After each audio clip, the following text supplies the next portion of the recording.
hodně Madejřanů opustilo ostrov a odešli do Venezuely, do celého světa, ale hodně jich odešlo třeba do té Venezuely. A teď vlastně po generacích, tak mnoho z nich se vrací, protože tady mají kořeny a zase ve Venezuele je úplně jiná situace, tady je demokracie, je to svobodný ostrov a žije se tady dobře.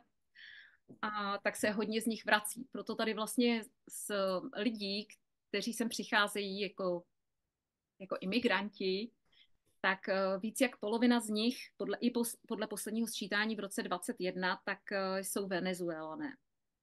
A ty pozemky, které se prodávají a mají víc vlastníků, tak několikrát se mi stalo, že u těch pozemků není ani to topografické zaměření, že tam jenom si sousedí mezi sebou řekli, tady je moje hranice, tady je moje hranice. A pak my přijdeme protože oni to nabízejí k prodeji. A oni nám řeknou, no tady máme tuhle hranici, tady máme tuhle hranici a my se musíme domluvit. A oni říkají, a my s tím nechceme mít už žádný náklady. Takže vlastně k té ceně pozemku je potom potřeba počítat i s nákladem topografického zaměření. Jsou tady, co tím chci říct, jsou tady specifika na Madejře, se kterými se běžně nesetkáte v Česku, v Německu, na Slovensku, to je jedno. Je to tady divočina. A je fakt dobrý mít někoho, kdo se aspoň trošku v tomhle vyzná a nechce vás jenom proto, aby prodal a vnutil vám to. Takže my, když narazíme, jakoby ta kancelář, když narazí, že to tam fakt není jasný a není schopný ten prodávající dodat potřebný dokument, tak už se mi to několikrát stalo, tak jsme řekli, hele, do toho nechoďte. Jako cizinec je to fakt těžký případ a budete s tím mít akorát problémy a bude vám to trvat dlouho, než to legalizujete. Pojďme najít jiný. Jo, a dám si tu práci a prostě pomůžu těm lidem najít jiný vhodný a zatím se mi to, myslím, ve většině případů daří. Ještě bych řekla jednu věc k těm pozemkům. Stává se mi, že mě klienti, oni mi to většinou neřeknou, ale pak se to dozvím nebo to vycítím, protože jsem hodně empatický člověk a vycítím z těch lidí, co vysílají. A stává se mi, že na mě koukají, jako že nejsem připravená, že nevím přesně, kde jsou hranice. Já vám trošku přiblížím svoji práci, protože fakt to není jednoduchý. A klienti mi naposílají nemovitosti, teď mluvím o pozemcích, tak hlavně pozemky, teda u těch ostatních takový problém není, jako domy, byty, ale u těch pozemků je to specifický. Naposílají, který se jim líbí. Naposílají jich mi i 20 jsem stalo, že poslali a že všechny chtějí vidět, aby se dokázali rozhodnout.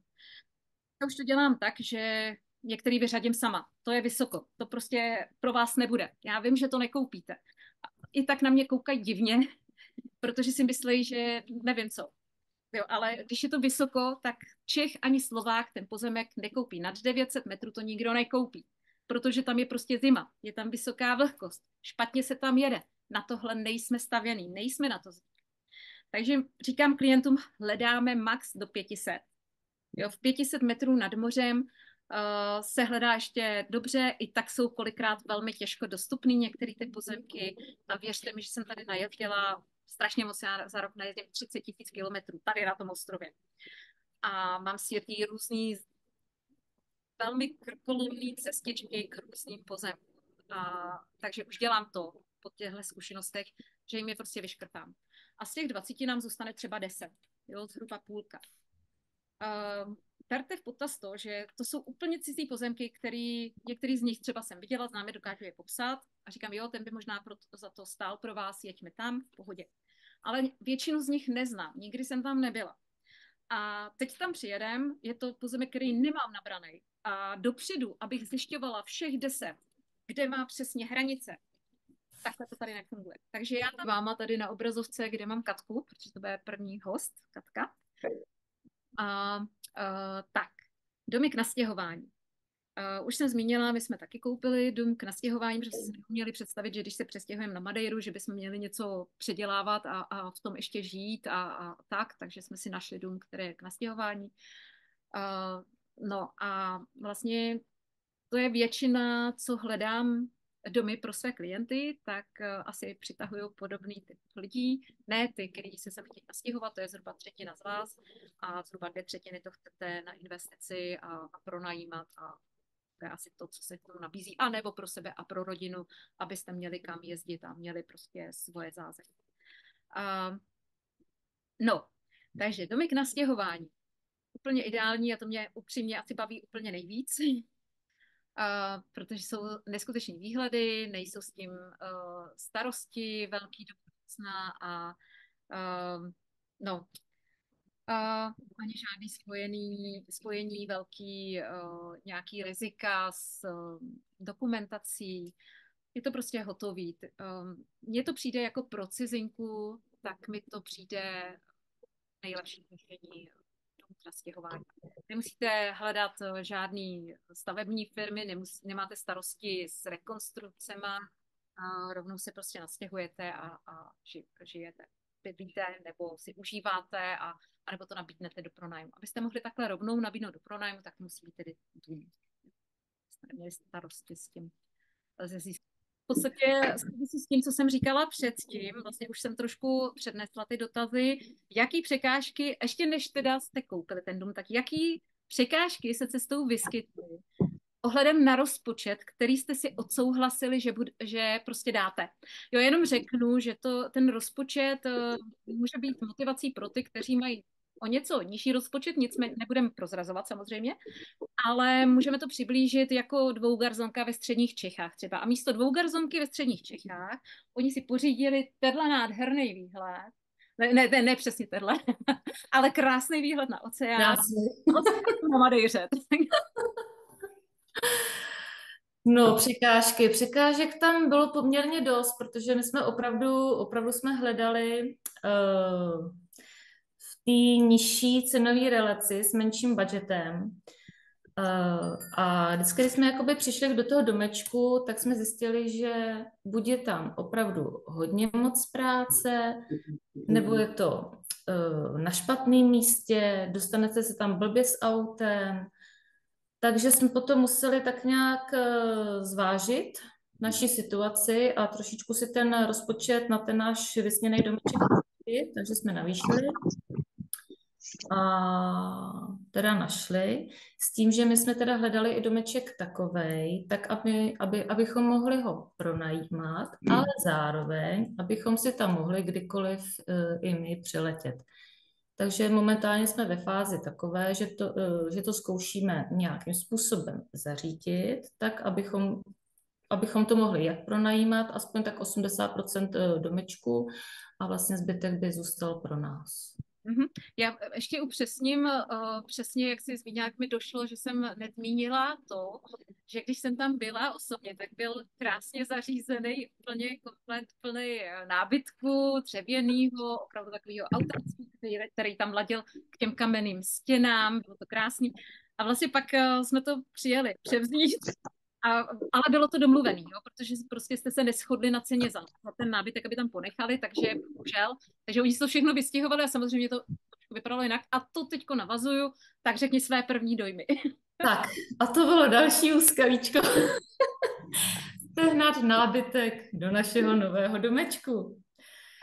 No, začala jsem vlastně tak, že tam nebyla ani lednička, ani pračka, tak jsem zkusila štěstí a ještě z Čech jsem si přes internet zkusila objednat právě ledničku a pračku. Stalo se to, že naštěstí to dopadlo tak, že když jsem byla potom další měsíc na té Madejře, tak vlastně zboží mi dovezli. Potom jsem potřebovala sehnat nějaké postele, ty tam do dneška nemáme, ty budu řešit jako v říjnu a listopadu, protože je to přece jenom ostrov a ne všechno, co si člověk jako vybere, co se mu tam líbí, mají na skladě. Takže to bude ještě zajímavá věcička, sehnat prostě ty postele. Momentálně tam mám v domku všude možně krabice, ve kterých jsou skříně, komody, stůl, židle a čeká to na listopad, kdy se tam společně s manželem a se synem vydáme. Všechno to smontujeme. Takže plno práce taky čeká. No, já musím jenom říct, vlastně, protože my jsme podepisovali smlouvu, že my už jsme spolu v kontaktu byli přes ten rok, takže ty už i sama si věděla, co tak nějak my chceme. Takže si myslím, že potom, když vlastně ty si tam byla pak sama a ten vlastně vysílala to přes ten videokol, takže tam tam asi pak už to bylo jasný. A je fakt, že tam opravdu korespondovaly docela dobře jak fotky, co byl domek nafocený, tak vlastně i s tím videem. Takže dobrý, no a vlastně jsme tam už i párkrát přespali, já jsem tam pak vlastně v červenci byla sama celý týden a cítím se v domečku strašně spokojeně, je to tam fakt skvělý. OK, super, super. Pozorujete, tak neustále rostou. A když to koupíte teď, tak určitě lepší než za rok. Si tak to řeknu. Jo, bude vás to stát míň. A já tady mám dneska teda specialistu na stavbu domu. Já přetočím počítač trošku. Filipa. Zdravím. A Filip postavil tehle krásný dům. To byl velký projekt pro rodinu. Takže je to rodina ze Slovenska, ale pár let žili v zahraničí a pak se rozhodli z toho zahraničí odejít na Madeiru. Takže Filip určitě řekne všechno sám a hlavně potom k té stavbě má určitě co říct. Takže já asi, pardon, mě se ztratil scénář. Ho mám. Tak, takže Filipe, proč Madeira? Ďakujem, Monika. Tak ja všetkých zdravím, aj Katku, našu novú susedku, lebo čo som počul teda, že sú z Loreta, takže jo, určite sa potkáte. Určite áno. My sme v Kalete v Lorete. Prečo Madeira? My sme, ako rodina, jak si spomenula, už niekoľko rokov žili mimo Slovenska. My sme žili v Nemecku, blízko pri Frankfurte. A dlhšie sme zvažovali, že by sme si chceli postaviť niekde, kde je veľmi pekné počasie, dlhodobo dobré počasie a klíma, aby sme mali kam ísť na dôchodok. A mali sme rôzne lokácie, mali sme Španielsko, mali sme vybraté, zvažovali sme viacero, prešli sme celé Portugalsko, páčilo sa nám Algarve. A v marci 2020 som s bratom a so švagrom išiel na 4-dňový taký predĺžený víkend na motorky, si trošku zablázniť s bratom a švagrom sem na Madeiru. A to bolo v podstate pre mňa prvýkrát, čo som na Madeire prišiel. A bola to, jak Katka spomínala, proste láska na prvý pohľad. Jak som vystúpil z lietadla a pocítil som tú vôňu toho ostrova, kvety, tú klímu, ktorá tu je, proste to bolo, ja som všade, kade som chodil, som sa pýtal, kde je najlepšie miesto na žitie, ako funguje škola, ako fungujú infraštruktúry. Proste celé 4 dní namiesto toho, aby sme sa naozaj vozili na motorkách, tak som zháňal čo najviac informácií. No a následne, keď sme sa vrátili naspäť už po tom 4-dňovom výlete, tak som ukecal manželku a deti, aby sme sem prišli na dovolenku. Hneď sme bukli nejaký Airbnb v Kaňaše, čo je v podstate vedľa Kalety. A už išli sme sem na 2 týždne a plánovali sme, že budeme mať prvý týždeň dovolenku a druhý týždeň, že by sme pobehali nejaké tie realitky, aby sme si našli niečo. A tiež sme na začiatku plánovali, že by sme to kúpili tak podobne ako Katka, že kúpime a budeme prenajímať a keď budeme mať 20% voľného času, že sem prídeme. A na začiatku sme mali plán, že kúpime nejaký apartmán vo Funchale, potom sme menili názor, išli sme viacej na ten countryside, aby sme mali lepšie počasie. No a prišlo také prvé sklamanie trošku, aby som povedal, lebo tí realitáci, tí originál, ktorí sú tu, tak tí majú také zvláštne praktiky. Teda aspoň z môjho pohľadu a z mojej skúsenosti. Často sa nám stalo, že my sme vlastne si pripravili niekoľko nehnuteľností, ktoré sme chceli vidieť a tesne predtým, ako sme prišli, nám povedali, že už sa predali, že v podstate už nie sú v ponuke. To sa tady deje. A to bolo pre mňa obrovské sklamanie, lebo človek si nájde povedzme 20 nehnuteľností, z toho v podstate všetky tesne predtým, 3 dní pred príchodom sú v podstate nenikdy. A narýchlo potom sa snažili nám ukázať nejaké iné. A tie, čo nám ukázali, tak najprv nám posielali fotky a presne, ak si spomínala v tých predošlých vstupoch, že v podstate oni to vedia nafotiť. Oni sú odborníci na to, ako to nafotiť z takého uhlu, aby neukázali susedov, aby neukázali to, že pred terasou stojí dom, aby neukázali, že tam je na scéne cez celú stenu prasklina. Proste v tej dobe my sme sa ešte nepoznali, čiže my sme nemali nikoho, komu sme mohli dôverovať a ktorý by nám teda našiel tie nehnuteľnosti korektne, ale proste ten štýl, ktorý tu funguje v rámci tých realitiek, teda musím povedať, že bol veľmi ako veľkým sklamaním. Sú zóny, ktoré si vyžadujú predtým, ako sa začne reálne stavba, geologický prieskum. Normálne príde vrt a robia sa proste prieskumy a to sa predražuje samozrejme stavba. Zatím s takou som sa teda nesetkala. Ja mám priateľku, ktorá si stávala v podstate Eštrejto a ona si stávala doslova až skoro na útese. A stávala tam a musela to, a bolo to ešte nad tunelom a ona teda čakala asi 3 mesiace, kým reálne spravili, ale dá sa aj tak postaviť. Len to musí byť proste na pilónoch, musí tam byť iná konštrukcia, iná stratégia tej stavby musí byť. Tam samozřejmě ceny těch pozemků na útesech tak jsou úplně někde jinde. Zatím nemám takový zákazníky.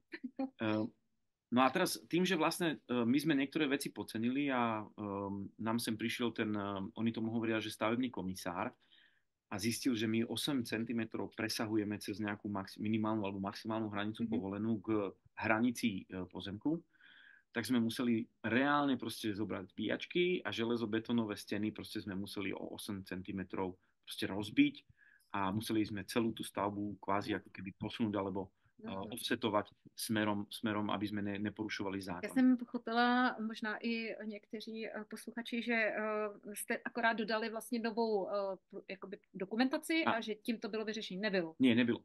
Lebo tá nová dokumentácia brala do úvahy to, že vlastne to, čo máme na papieri, nezodpovedalo realite v rámci tých úprav, ktoré sme my tu realizovali, priečky, pridané miestnosti a tak ďalej.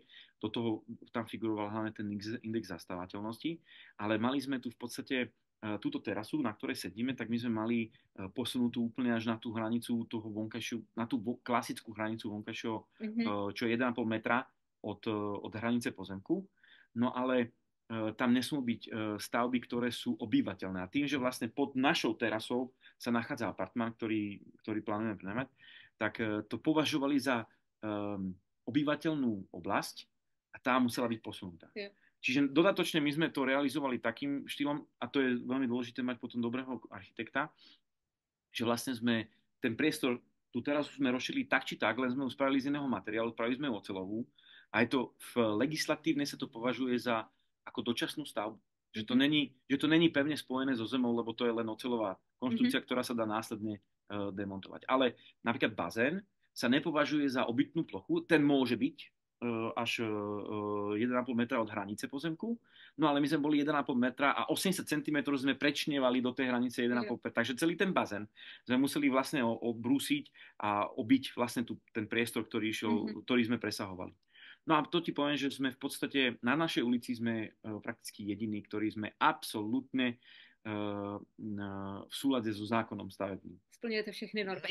Nikto z našich susedov, ktorý domáci staval, proste nemusel splňať tak prísne kritériá, ktoré sme mali my. Naozaj. Proste ako náhle sme cudzinci, tak oni si dajú záležať na to, aby ste boli tip-top. Musí být veškerá dokumentace, všechno v pořádku. Všetko v poriadku. Ono to je asi spojené aj s tým, že tu boli nejaké škandály v minulosti, že tu nejakí zahraniční platili niekoho, alebo boli tu nejaké podozrenia z korupcie, tak proste nikto z tých lokálnych tých úradov proste si to nechce nejak dovoliť. Tí domáci tu porušujú predpisy úplne stávajú také veci, ktoré my by sme si nemohli dovoliť, ale bohužiaľ je to tak, proste tak musíme to spraviť, tak jak to zákon káže. Hej. Áno, legislatíva tady. Čiže ja tu mám ešte poznačené niektoré veci v rámci tých výrobných technológií a dostupnosti materiálu. V podstate celé stavby, všetky stavby, ktoré sa tu realizujú železobetónovou stavbou. Je to tehlu ako takú, no aj pálen to tu vôbec nepoznajú. Hlavný stavebný materiál je tu betón. Asi tým vekom, alebo aj takými... My sme žili v Nemecku a tam to počasie nebolo úplne ideálne. Sme si povedali, že máme dve cerky. V tej dobe jedna mala 15, druhá mala 12 a sme si povedali, že dobre, no tak keď budeme dať dôchodku, tak predpokladám, že tie cerky budú mať svoje rodiny, budú nejakým spôsobom usadené, tak asi neprídeme. Lebo by sme chceli ako rodičia, starí rodičia, byť pri tých našich deťoch a pomáhať im, ako sa len dá. Čiže sme si povedali, že vlastne si tak uvedomili, že asi máme taký posledný moment, kedy môžeme to spraviť a bez toho, že by sme zasiahli do tých našich detičiek, že teda nemá nejakého priateľa alebo niečo, teda nepetrháme nejaké väzby, ktoré by nám mohli presne vyčítať do konca života, tak sme si povedali, že to proste riskneme. A ono to vlastne rozhodlo aj to, že my sme sem prišli po tej kolaudácii na dovolenku, to bolo v podstate na Veľkonoce. Sme sem prišli a sme si povedali, že wow, tak to je super, že prečo my máme do dôchodku, kedy ja mám dôchodku vek 67 rokov, čakať. No. Že ako... Víc jak 25 let. Áno, prečo mám čakať toľko, aby som si užíval to krásne počasie, tú prírodu, tú čistú prírodu, to nie je žiaden priemysel. Tie zdravé a dobré potraviny, ten pokoj, ten kľud, proste, ktorý tu máme, ja môžem naozaj doporučiť. Prirodzene chápem, že každý, kto zvažuje takéto niečo, prirodzene bude brať do úvahy aj to zamestnanie, teda čo tu budem robiť, čo tu nebudem robiť. Vďaka Bohu, my sme boli na tom tak, že ja teda robím online momentálne, čiže pracujem normálne odtiaľto. Inak tí, ktorí dokážu pracovať online, tak tu mám 1 gigabit download internetu za 42 € mesačne. To v Nemecku som platil 58 € za 5 megabitov. Hej. Ako tí, ktorí rozumejú, čo hovorím, tak chápu, že proste že tu je všade optika. Ja mám optiku privedenú v dome až priamo k rútru, že je tu výborná infraštruktúra pre tých, ktorí pracujú naozaj online, či už software. Jo, to všude vysílače, všude. To je fantastické, naozaj veľmi dobrá infraštruktúra, čo sa týka internetu. Veľmi rýchly, lacný, dostupný. Všade je naťahaná optika, výborne spracované. A čo sa týka školy, mala si predtým vstupy iné tie videokoly, čiže je to tu vynikajúce. Tak sme sa vlastne rozhodli minulý rok a sme to vlastne zrealizovali. Manželka s deťmi sa sem presťahovali skôr. Ja som teda v Nemecku potreboval niektoré veci ukončiť a už som tu 4 mesiace oficiálny rezident. Takže už som oficiálny rezident. Super. Benvindo na Madeira. Obrigado. Tak jo, moc krát děkuju, Filipa. Děkuji. Myslím, že tam jsou nějaké otázky. OK. Krásný večer přeji, Jirka. V případě nastěhování na ostrov mě zajímá, jaká je nabídka volných pracovních míst a mzda. Jde srovnat průměrnou mzdu a průměrné životní náklady? Máte nějaké zkušenosti? Dále nás zajímá vlhkost v domech. Je třeba odsávat vlhkost? To je těžký otázky. A na tú druhú viem odpovedať. Jo, tak prosím. Na tú druhú neviem, lebo ja pracujem online, čiže... Já jenom řeknu, co jsem slyšela, protože taky nemám zkušenost s hledáním jako práce, protože sama podnikám a vytvářím si tu práci, takže ale něco, co jsem slyšela. Filipe, tak teda na tu druhou část, tě poprosím. No, priemere, my tu máme, ja som taký geek, čiže mám tu v podstate veľmi veľa senzorov v celom dome a toto bola tiež jedna vec, ktorá ma veľmi, veľmi trápila, alebo tá zaujímala. Čiže v priemere my máme relatívnu vlhkosť v dome 60%. V zime sa pohybuje na úrovni 54-57%. Konkrétne v tom čase my púšťame rekuperáciu naplno, aby sa v podstate vysušil dom. V lete tie najvyššie hodnoty, ktoré boli naozaj, že keď pršalo, tak boli, ja neviem, 90%. Ale tá priemerná hodnota je okolo 60%. Nie je problém s plesňami, ak ten dom je správne urobený, ak reálne nezateká, nie je problém s plesňami, nie je problém nejaký vážny, čo sa týka ako životného štandardu v tom dome. Ja mám senzory dokonca aj na radón, lebo zaujímalo ma strašne veľa vecí, keď som stával ten dom. Čiže radón sa tu tiež vyskytuje na úrovni 14 tých jednotiek, neviem, ako sa to merá, priznám sa, ale je to veľmi nízka hodnota, čiže je to pomerne slušné. Čo sa týka tých pelových častíc, aj to meráme, čo sa týka pelových častíc, tak to je na úrovni nejakých 2,8 mikrogramu. Čiže veľmi, veľmi čistý vzduch, by som povedal. Tak to velmi kvalitní informace. Můžeš vypracovávat grafy, to se jako hodí do dalších vysílání možná pro lidi. Děkuju. Super. A k té první části ještě jednou se vrátím k té otázce, nabídka volných pracovních míst. Já si myslím, že to je sezónní záležitost, i co takhle pozoruju. Například já jsem i ve skupině Madeira Jobs, ale jsem tam čistě z toho důvodu právě, že mě to zajímá z toho důvodu, že se jako ptáte na tyhle ty otázky, tak mám ráda přehled, co se nabízí, co a kdy. A jak reagují Madeira Jobs na Facebooku, na WhatsAppu, je to WhatsAppová skupina a nejčastěji se tam hledají číšníci, prostě lidé pracující v restauracích, v hotelech, ať už to jsou uklizečky, recepční, číšníci, servírky, obsluha za barem a tak dále. To je úplně nejčastější, co se tam řeší, ale někdy tam je i nabídka práce, já nevím, v autoservisu. Je to fakt pestrá nabídka, takže je to o tom najít si tyhle ty skupiny. Samozřejmě já ty, o kterých vím, tak ráda budu sdílet, ale je to o tom najít ty skupiny a sledovat to a určitě to chce být driving, jako řidič, jo, mít auto, protože když nebudete mít auto a nebudete schopný řídit, tak budete samozřejmě tu práci hledat hrozně těžko. Mám tady kamarádku, který jsem dala práci u nás v domě jednou za 14 dní, nemá práci a musím si pro ní jet domů a mě to nevadí, protože prostě se stala kamarádkou, je ze Slovenska, starší paní a je hrozně fajn a hrozně... Veľmi dobrou angličtinou, čiže pokiaľ tá angličtina je, tak vždy sa nájde nejaký kontakt, s kterým se dá potom prejsť do té portugalštiny. Tak. A tady musím říct, že teprve tady na ostrově jsem opravdu navnímala, nacítila a naučila se s tím fakt hodně dobře pracovat. Funguje tady spolupráce, funguje tady sdílení. Nikdo za to nic nechce. Jo, takhle. Samozřejmě jsou takový, kteří chtějí, ale já mám ten pocit, co mám kolem sebe lidi, včetně Filipa, včetně jiných lidí, i zákazníků, z kterých se vlastně postupně stávají přátelé, prostě sdílíme a sdílíme to i s dalšíma národnostma, který tady jako cizinci žijou a sdílíme to rádi, protože nám to pomáhá, protože nám to pomáhá vyřešit nějaký problém, který máme a nikdo za to nechce peníze. Jo? No, asi to není potřeba víc rozhodnout. Ale je to tak, lebo napríklad môj sused, ten teda sa venuje hlavne prenájmu krátkodobého, Airbnb a Booking. A keď vedel, že v podstate v rámci toho nášho domu jedna časť bude na prenájom, tak ja by som očakával, že také, že lebo prirodzene budem konkurentom pre neho, pretože otváram kapacitu, ktorá budem chcieť prenajímať. A on teda veľmi nezištne, veľmi, veľmi priateľský. Toto potrebuješ, hen to potrebuješ, tam choď, tam si to kúp, hen tam si zožen, tuto si vybav. No, oni strašně rádi sdílí, mám pocit, ano, že to neskrývají.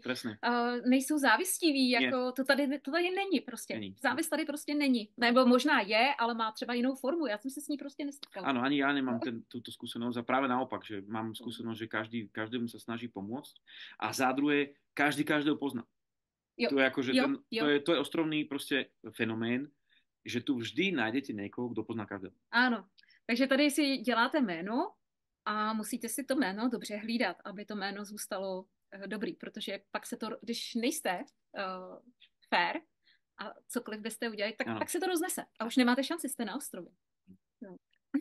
Tak jo, takže moc krát děkuju za to, že jste se přihlásili, že jste přišli. Doufám, že jsme vám přinesli zajímavé informace a dozvěděli jste se něco nového, něco zajímavého, rozšířil se vám obzor trošku o Madeiře, o životě na Madeiře, o možnostech pro vás osobně především, protože je to o vás, je to o vašich příbězích a věřte, že někdy ty příběhy mám husinu, když mi vyprávíte a prožívám to s váma, takže